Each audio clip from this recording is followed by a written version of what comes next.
Hey everybody, Talk of the Town is up and running in Eau Claire, Wisconsin, USA. I'm Scott Montesano, and this is where the Chippewa Valley comes to talk. A hello to those who are watching the video. And don't forget, you can watch the video live on our all-new YouTube channel. It's been getting a lot more traction in the last few weeks. We started to put more emphasis on it in September, and there's more still to come with our YouTube channel. So excited about that. So hello to those that are watching on YouTube. And, of course, you can watch the feed as well on our regular page at echometonradio.com, echometonradio.com. We put the video there as well. So hello to all of you out there, and, of course, our regular podcast listeners, to strong numbers there, as we always say. Plenty to get to. As always, want to remind you, go and listen to some of the great episodes of other shows we've got out there. And we're going to touch on one of them today, Banker with a Beer. Great episode with Aaron White, who heads up the city's various projects, commercial, industrial, residential. Aaron White, if there's a project that is going on, construction going on in the area, if there is somebody sniffing around the area looking to bring the next big fast food chain to town, or looking to bring that 1,000-job plant to town, Aaron White is the person that represents our community on that. And we had a great conversation with him with Banker with a Beer. Go and listen to that episode. We'll touch on some of the things here in just a moment. We've got another Coffee at the Cottage that drops on Friday. And for those that are still big into the data center debate in Menominee, a rather key update to the proposed data center given by Mayor Randy Knack. We just recorded that episode today, and it'll drop on Friday. We got some other things, too. Great Pablo Center episode. Beyond the Stage with the Pablo Center episode that highlights a local high school graduate who has gone on for a performing career. Last weekend, this burlesque show was in town. And not a steamy burlesque show, and it's a cowboy ranch show. This is not the Men from Down Under touring gigolo show that would come around in the 80s and the 90s. It's a whole different thing. So you have to listen to the episode, or even go online and search cowboy-esque show, whatever. Regardless, on the recent Beyond the Stage with the Pablo Center, interviewed one of the people that put the show together as part of the touring group for the show, does some performing still themselves. This young man is a graduate of Memorial High School, went to New York City, was on Broadway, was in Broadway shows for a number of years, and then moved down to Nashville as he's taken more of a behind the scenes role in a number of things. So rather cool. He got a chance to come back home as part of the touring group and perform in front of friends and family. Great episode. You want to hear that. And a reminder, because you and I, if you're anybody 30 on up, you hear nothing but how teenagers, they want to be influencers. Heck, people in their 20s want to be influencers. They want to be influencers. There's a number of people that legitimately want that to be their career ambition. They want to become an influencer. Like, I want to be a sports broadcaster, and you want to be XYZ. And I'll use myself as a good example. I want to be a sports broadcaster. Obviously, you see those people that are on ESPN. You see the people calling NFL games on Sunday. Well, there's that level of success, and then there's a whole other step ladder of success that you're in the path of success, even if you don't get all the way to ESPN. And in fact, for some, ESPN's not viewed as success. You'd rather be at XYZ spot. What I'm saying is,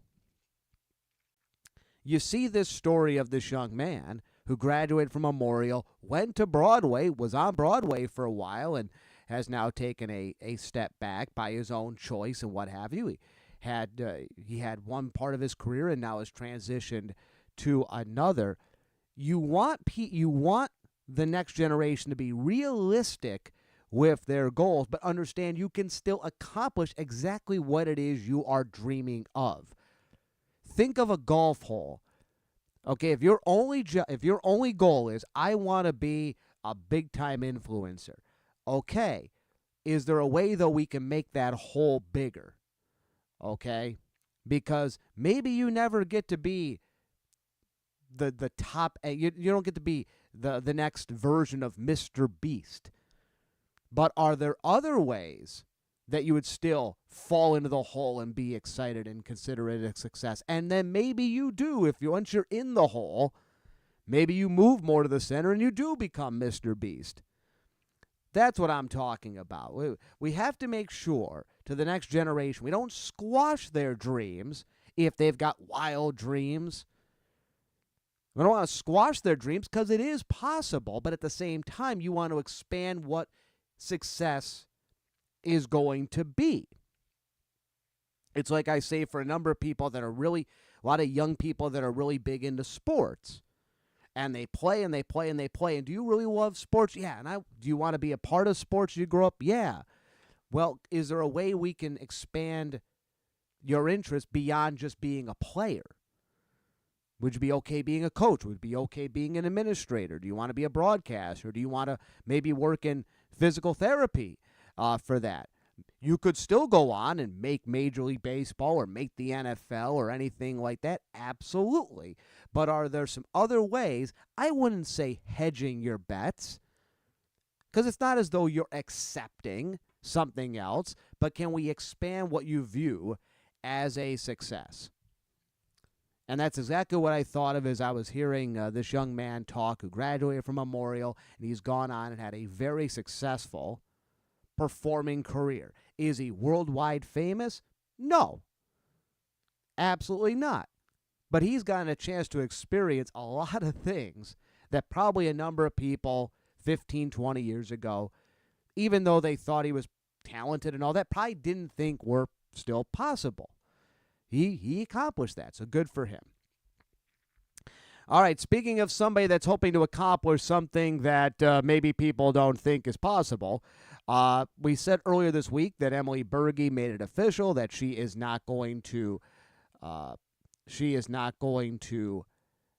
run again and try to hold her position as the Eau Claire City Council president. She is going to throw all of her eggs into the basket of getting the congressional seat. So that has opened up the city council president position.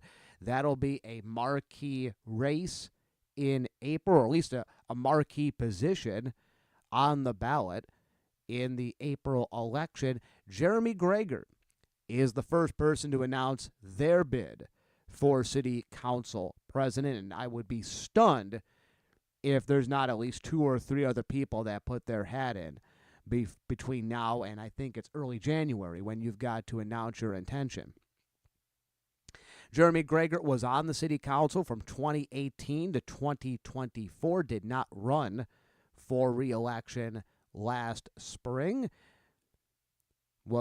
He represented the 3rd Ward, the District 30 represented the 3rd Ward area during his 6 years on the city council.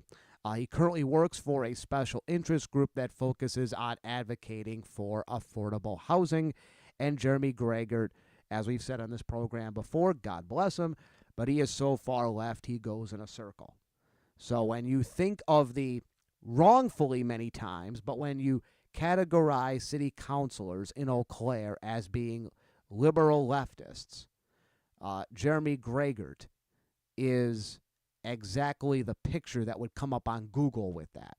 If you Google imaged Eau Claire City Council liberals, an image of Jeremy Greger is what would come up. Jeremy Greger wants to be city council president.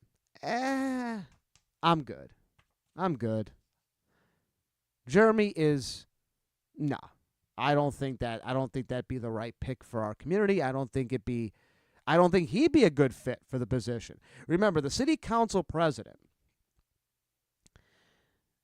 is still the area's de facto, especially with Stephanie Hirsch in charge as city manager. The city council president is the highest position that people in the community can vote for. So it's the ultimate leader in who we have direct control over putting in the position. Now, the person in that role can sometimes take on a role that they really dictate things and they're trying to make things happen. Carrie Kincaid was a lot like that. When she was in that position, she tried to serve almost the role of a mayor. Terry Weld came in, and for many years, he served it like the president does for the Lions Club locally, or the Kiwanis or whatever. He's just there to facilitate the meeting. This is the way he did it. Emily Berge was a little in between, and especially in the last year, she became much more the facilitator than somebody that was leading the conversation, and a lot of that had to do with the fact she did not want to put any skeletons in the closet leading into this congressional bid. So she wasn't being she was not necessarily being proactive in the position. She was doing the job 100%, but she was taking on more the facilitator role because she did not want to be very proactive in that position. Almost in many ways, try to stay quiet. It'll be interesting to see whoever the next person in that role. I've liked the facilitator for a while. I wouldn't mind if the next person in that role, though, is a little bit more I don't want to say expands the position beyond what it legally is supposed to be, but they take charge. I think I'd like the next person in that city council president position to take charge, be very vocal, be out in front of the community, be somebody that is regularly going to express games and blue goal games, and they're shooting off the starting pistol at the marathon, and they're very active on social media as far as taking photos at local restaurants they're eating at. And we've said it before, you don't see the local politicians, even in the city of Eau Claire, just taking photos of them randomly going into a local business. There's got to be some agenda behind it. I want that person to be that, because you sure as shit ain't getting it from Stephanie Hirsch. And it's kind of funny. Heard it earlier this week from an employee of the city. Threw out that Dave Solberg is doing something, like just nonchalantly, like, yeah, we got Dave Solberg doing this. Like, and I'm thinking to myself, that's the role of Stephanie Hirsch. But see, Dave runs the community, though he doesn't get the power of it. Whoever's in the role, I want to have a little bit more push to him. I don't think Jeremy Greger would be the good fit. Jeremy's already starting 5 shots over par as it is. He's very much an activist. He was when he was on the city council before. He's got an agenda. It is a very left, liberal agenda focused on housing, and put a pin in that for a moment, but focused on housing, the environment, what you would have called a woke agenda before, DEI, all that kind of thing. That is what his passion is. That's who he is. Doesn't necessarily make him evil, but that's who he is. That's where his passion is. And he's got kind of a narrow mindset, which works with who he was representing his first time around. He would need to do a lot to show he can legitimately have passion for all other areas of the community and other interests. He does not have business interests in mind. It's not that he's anti-business, but it's not part of his agenda at all. Wouldn't be. So I don't think that Jeremy Greger would be a good fit. Now, when you say housing, because quickly if I say, well, he cares about housing, well, what, you don't want people to be housed? No, that's not what I'm saying. Not at all. What I am saying, and this is going to be the toughest thing I'm going to say, I have a hard time seeing that being something that a city can really focus on, because there's just not enough power locally to do things.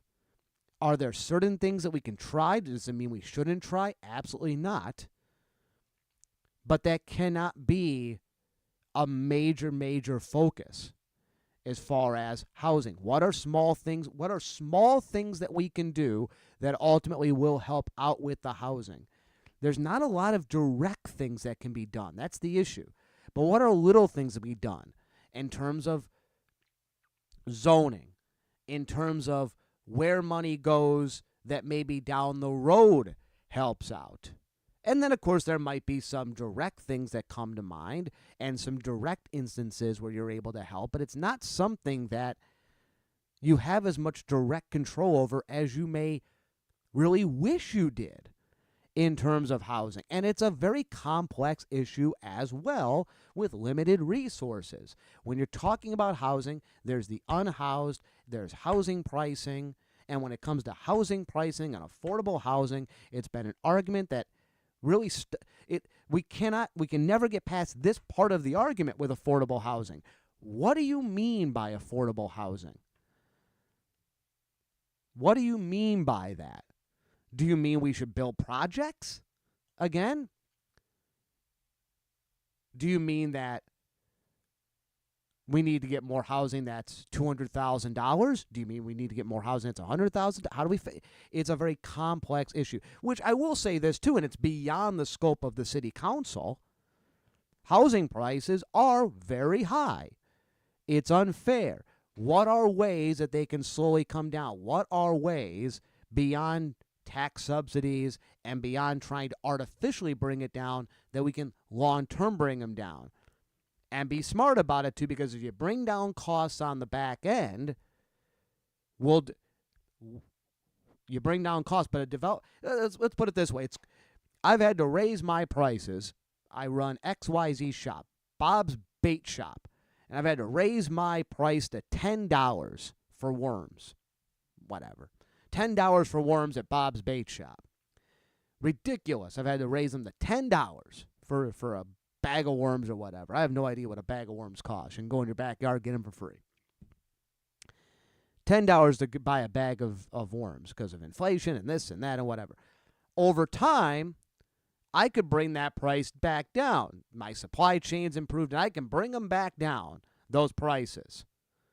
I can bring them back down to $3 like they used to be in the olden days, and I'd make a profit. But people have gotten used to paying $10. So why am I going to lower the price? Same thing in housing.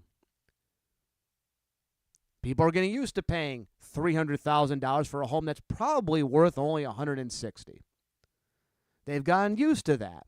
So why am I going to bring the price down? What are some other incentives for doing that? Again, I don't want this to be a housing debate. This was about Jeremy Greigert announcing his bid for city council president, and Jeremy's a nice guy. I interviewed him once or twice on a previous show that we had. Nice guy, but I don't think he'd be the fit for this. I want somebody with a little bit of grit in that role. I really do. I'm hoping somebody with a little grit runs for it. Somebody new that maybe wants to run for you. Could use it. Mentioned we had on Banker with a Beer, and that episode dropped today on Thursday, Aaron White, the City of Eau Claire Community Development Director. And some great conversations, great things that he gives up in that show. And I'm not going to run through the whole thing. I want you to listen to Banker with a Beer, but you'll get... Some of you wait patiently for QOW does this update segment where they update certain projects. Hey, why is there construction going on over here? Hey, what's happening over here? And QOW will tell you what's happening there. You don't have to wait for that. He runs through the next 6 months for you on that show. But a couple of things came out of this to get ready for. One, there's lots of cool projects. There were a lot of cool projects he also mentioned off the record after the show that we can't talk about. Keep your ear down. Keep your ear on the railroad tracks, folks. There's going to be some very exciting news coming down in terms of industrial development in the area. And let's not overlook that. That's big. We're talking high-paying jobs coming to the area. And hopefully that will get pushed across the finish line. They can announce that in January, I think, is the goal there. He also does go off the record. We talked a lot about the mall area. In a nutshell, the things that I will say are things we've already confirmed on this show before, but it further validates it.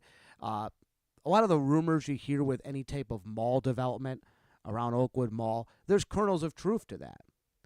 As we said on this show from previous reporting, Brookfield, the Chicago-based developer who owns Oakwood, they're the holdup on everything. They have no interest to sell. They don't want to sell. They don't want to work with the community on redeveloping. They're going to squeeze every last drop out of the orange.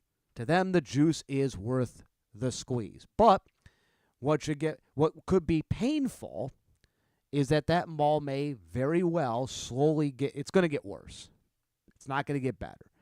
There's been efforts to redevelop certain parts of the mall, private developers, the city's trying to work, and it's not happening. So all that stuff we've already said, there's a lot of truth to it. There's some specifics that he mentioned to us off the record that I cannot go into because that's breaking the fourth wall, breaking the trust, if you will. But if you've heard a rumor about something that could be going into the Oakwood Mall and it's being held up, it's likely true.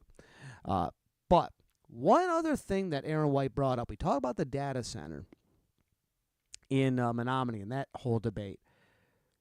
That debate's going to come to Eau Claire sooner rather than later. There is nothing on the table coming to Eau Claire right now.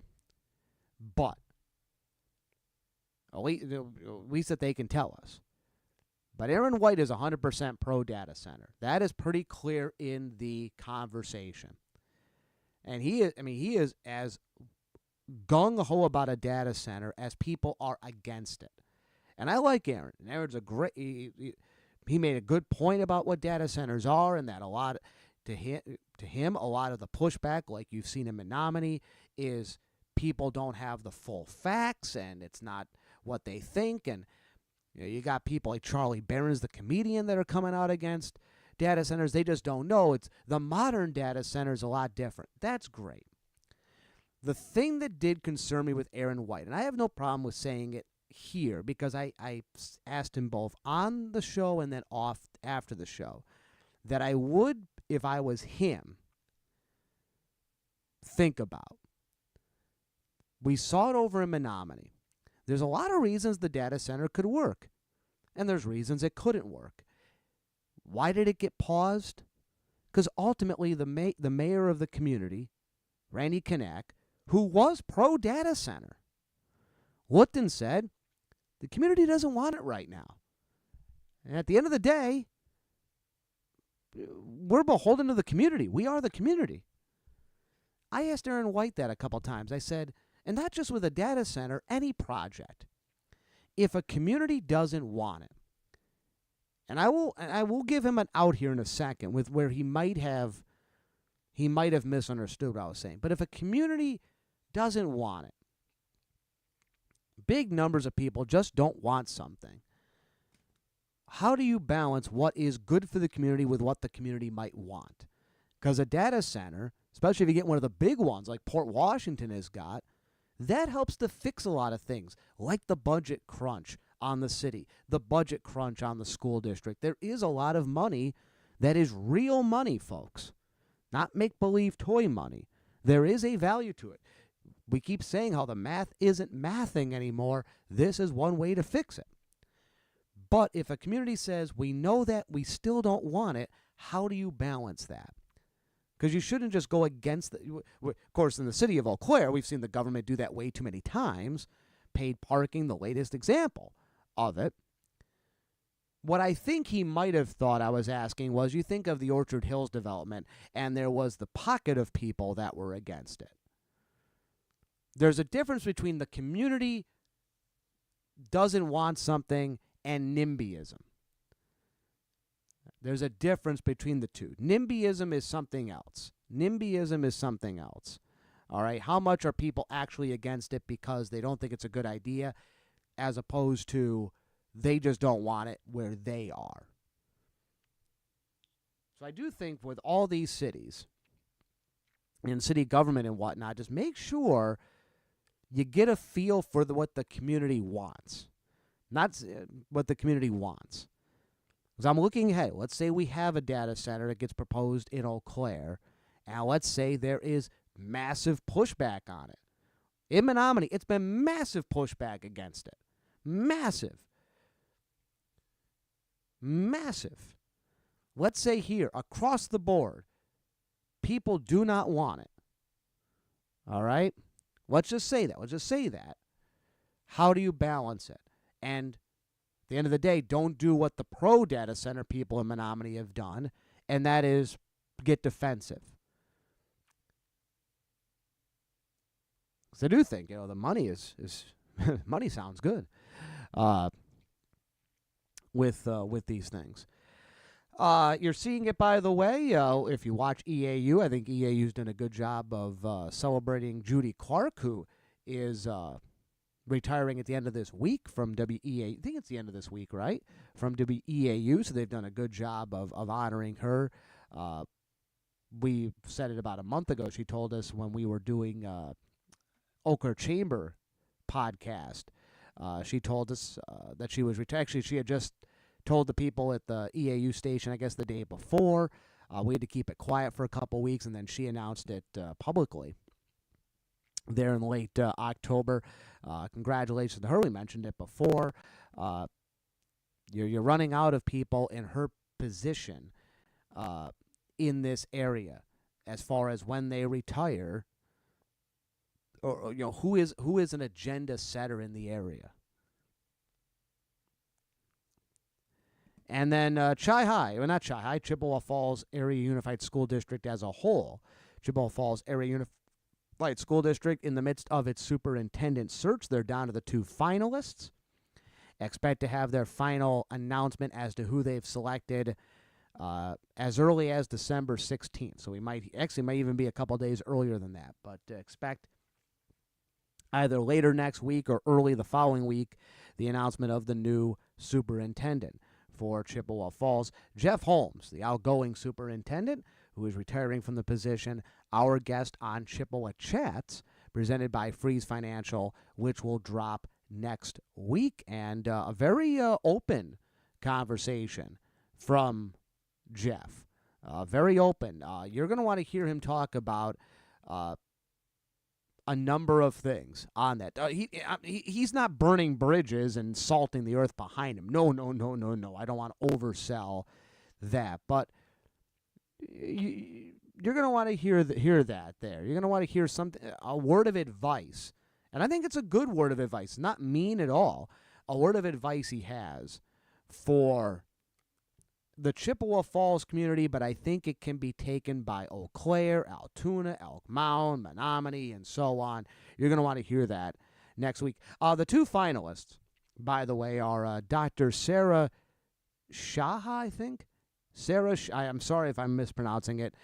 Sarah Shaha Clardy. She is of Fitchburg, Wisconsin, and Dr. Brad Sarin of Sun Prairie, who was previously the superintendent of schools in Chippewa about a decade ago. I don't know anything of Brad or his work when he was first in Chippewa Falls. It's intriguing that he's a finalist to come back. I do know some people have sent out some notices on social media, and I think to the major media as well, about how Brad should not be considered because there's been some hiccups within the Sun Prairie school district as far as some inappropriate behavior by some teachers. This is one I haven't done enough digging on myself. And you come back to what's one thing I say a lot of when it comes to school boards, when it comes to city governments, and which is why it's so important to get the right people in place that you trust, is you've got to have your faith that, and your belief, not faith. Faith is belief without proof. You got to have your belief that the people that you have hired, remember voting is hiring, that you have hired into the position to make the selection, do all their research and make the proper one. on this. I do think this has happened a lot when it comes to schools, when it comes to even the government and what have you locally.